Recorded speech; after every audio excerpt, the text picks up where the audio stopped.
Vamos a hablar de ese tema, ¿no? ¿Qué ocurrió, qué pasó aquella madrugada de 2011? Todos recordamos el momento en que el presidente Barack Obama salió y hizo el anuncio de la muerte de Bin Laden y marcó en cierta forma un antes y un después en lo que es la lucha contra el terrorismo. Pero esto ha dejado, siempre ha habido muchas preguntas sin respuestas concretas, ¿no? Por ejemplo, ¿cómo fue realmente ese operativo? ¿Qué pasó con el cuerpo de Bin Laden? Y algunos de los Navy SEALs incluso que han estado disgustados con el gobierno, que han escrito, que han hablado del operativo, han quedado sin pensiones, muchos de ellos inclusive, nunca han hablado de esta versión que da este periodista específicamente. Tengo conmigo a Octavio Pérez, coronel retirado del Ejército de Estados Unidos, y también vía Skype desde Texas me acompaña Miguel González Palacios, exoficial del Ejército de Estados Unidos. Miguel, buenas noches y gracias por estar con nosotros. Buenas noches. Miguel, ¿qué piensa de esta versión, de este periodista, además un periodista prestigioso, de Hersh? Es interesante, dado el caso de que los antecedentes del señor Simon Serres tienen que ver con algo que produjo mucha conmoción aquí en Estados Unidos en el 1968 y por lo cual recibió el Pulitzer Prize en el 70, que fue la masacre de My Lai y su reportaje. Maravilloso. Sin embargo, a través del tiempo, el señor Hersh ha tratado de revivir esa popularidad y ser notorio nuevamente en los medios noticiosos, en el periodismo, y no ha podido lograrlo. Se ha mantenido vigente. Sin embargo, lo que ha presentado ahora, simplemente hay que ver los credenciales que tiene, las referencias que él hace, que son 3 individuos, 2 de los cuales son anónimos, y uno de ellos es un general retirado de los servicios de inteligencia de Pakistán, los cuales tienen una reputación bastante incierta, si se le puede llamar así, en tanto a lo que ellos presentan como es la realidad. Por lo tanto, es muy cuestionable y de hecho hay mucha gente ya que lo ha descartado como algo que no vale la pena verdaderamente considerar. Octavio, como estaba diciendo ahora Miguel, la versión se basa, entre otras, ¿no?, en la declaración de un exagente de Pakistán.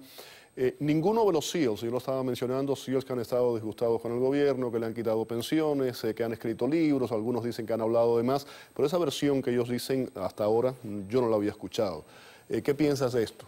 Primero, Simon Hersh tiene 2 etapas en su vida. Como te decía Miguel. ¿Coincides en que está tratando de llamar la atención? Claro, y ha perdido su talla. En otras palabras, un individuo que fue muy reconocido hasta el punto de que muchos dicen que es uno de los 100 periodistas más grandes que ha dado los Estados Unidos, llevándolo al nivel de hasta de Ernest Hemingway.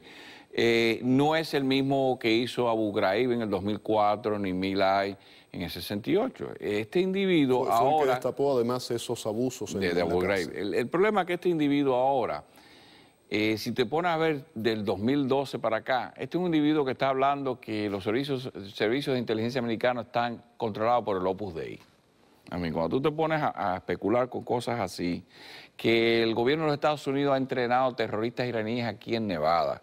O sea, las historias son increíbles, todas con fuentes anónimas. Un individuo que ha hecho el research, o sea, el individuo que hizo My Lai y Abu Ghraib no es el mismo individuo que está reportando en 2012.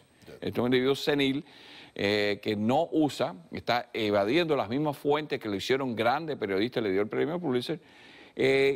La cantidad de referencias que no tienen razón. Según él, esto fue una ofrenda americana, pakistaní. O sea, no hay fuentes claras, ni se sabe exactamente de dónde viene mucha de esa información. Y el individuo lo que está diciendo no se corrobora con los hechos. En otras palabras, él dice que el gobierno americano, o sea, pagó 25 millones de dólares a un general o al gobierno pakistaní que ofrecieron entregarle a Osama Bin Laden a cambio de mayor... Dice que los servicios secretos de Pakistán tuvieron un papel importantísimo. Sí, que lo tenían bajo su control desde el año 2006.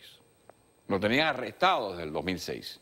Que este individuo estaba siendo sufragado por el gobierno de Arabia Saudita para mantenerlo ahí, para canjearlo con Al-Qaeda o mantener en jaque lo de Al-Qaeda. Una cosa increíble. Esto es, tú sabes, tenías que darte 4 tragos de whisky para tú entender por dónde viene este individuo. Miguel, a ver, vamos a tratar de analizar y de entender eso. Estamos hablando del que fue en un momento el hombre más buscado del mundo. Se escondía, vamos a tratar de utilizar la lógica en todo esto, se escondía a 40 millas literalmente de Islamabad. Ese era el lugar más seguro para vivir, para esconderse, para comandar las acciones contra Estados Unidos.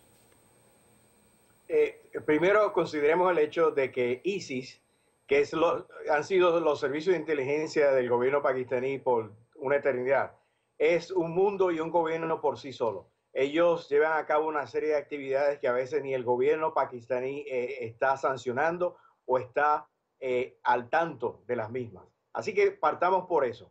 Número dos, es muy posible que localmente los elementos del ISIS sí tuvieran conocimiento de que Osama Bin Laden estaba en Abbottabad y seguramente había algún tipo de arreglo.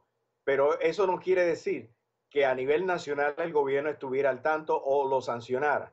Lo que sí sabemos por la forma de Pakistán haber tratado con el gobierno norteamericano y con otros gobiernos en el mundo es que ellos no querían saber muchas cosas y es muy posible que lo hubieran sospechado pero no querían estar involucrados. No querían saber. Exacto.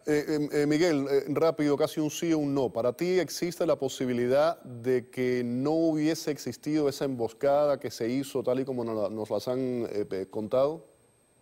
No, pasó como lo dijeron, estoy seguro de eso. Primero, aquí tú estás comprometiendo al presidente de los Estados Unidos, que yo no soy devoto de él, por cierto, así que no te creas que lo estoy defendiendo en este momento. El secretario de Estado, el jefe de la CIA, en aquel entonces Panetta, está diciendo que todos estos mentirosos pactaron todo esto a nivel de nuestro gobierno. Para colmo, el gasto que se hizo para entrenar en una instalación que se hizo, el duplicado de la casa de Abbottabad, lo que ocurrió el año después, que supuestamente esto era para conseguir esta ayuda económica, y lo que hizo fue distanciar los gobiernos de Pakistán con el de los Estados Unidos en cuanto a la guerra de Afganistán, en cuanto a problemas internos. O sea, hubo un peligro que hasta íbamos a perder el acceso hacia Afganistán para reabastecer nuestras tropas en Afganistán. O sea, los dos básicamente están de acuerdo en que el operativo es como nos han contado. Vamos ahora con otra parte, el cuerpo. Miguel, el cuerpo, ¿qué pasó con el cuerpo de Osama Bin Laden? ¿Fue lanzado al mar? Esa es otra de las inconsistencias que parecen absurdas. ¿Por qué un cuerpo de un individuo tan icónico, tan importante en ese círculo de terrorismo, va a ser enterrado en un lugar que eventualmente podría ser encontrado y utilizado como un mártir en esta guerra yihadista que llevan ahora estos terroristas?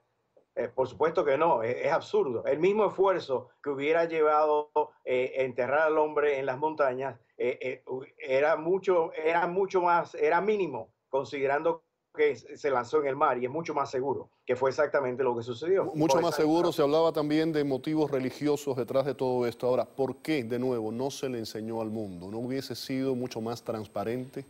No, pues lo que te está diciendo Miguel, perseguir la tumba del gran Osama Bin Laden sería un punto de peregrinación. Pero fíjate lo dantesco de este relato. Según él, el señor Hersh, a Osama Bin Laden, que según los recuentos que se hace de ese evento, fueron 2 balas las que lo mataron. Lo llenaron de balas al punto que se desmenuzó el cuerpo en pedazos y que de luego esos pedazos fueron soltados desde un helicóptero en las montañas del Kursk. O sea, una cosa dantesca. Primero, tú sabes cuántas balas hay que meterle a un cuerpo y cuánta gente tiene que disparar para desmembrar un cuerpo en pedazos. Un individuo que mide 6 pies 4 pulgadas. O sea que no es una inconsistencia tras la otra. Tú sabes lo que es que tú me digas a mí que 14 fuerzas especiales en un helicóptero estuvieran desmenuzando un cuerpo. ¿Tú crees que hay alguien que no hubiese dicho que eso en realidad ocurrió? O sea que es una cosa inconcebible. El individuo está bajo la influencia de alguna droga. Gracias, Octavio. Miguel, un placer tenerte. Un abrazo en la distancia. Muchísimas gracias a los dos. Vamos a otra pausa y al regreso